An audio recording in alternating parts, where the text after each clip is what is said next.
دا د میدان وردګو نرخ ولسوالۍ اندړو سیمه ده چې تیر کال پکې د سیلابونو راوتلو له امله د خلکو کورونو او کرنیزو ځمکو ته سخت زیانونه واوښتل.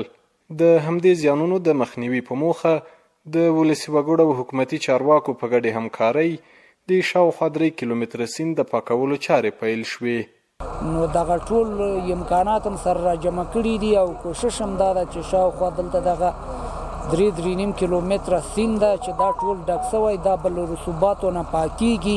امیدوار یو چې په راتلونکي کې که د خدای خوښه وه دغسې پروژې لکه نن چې د اندړو په ساحه کې په کومه یوه پروژه باندې کار شروع شوی، آینده کې به انشاءالله د هغو نورو پروژو هم همدغسې شاهدان اوسو.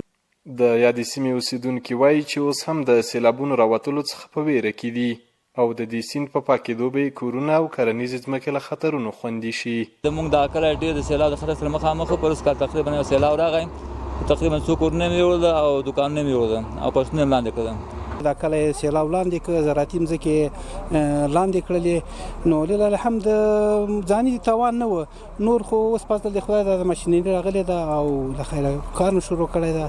مسؤلین ډاډ ورکوي چې د دې ولایت په ټولو ولسوالیو کې هغه سیمې سروې کړي چې د سیلابونو له خطر سره مخ دي او پر وخت به یې د خوندیتوب لپاره ګامونه پورته کړي.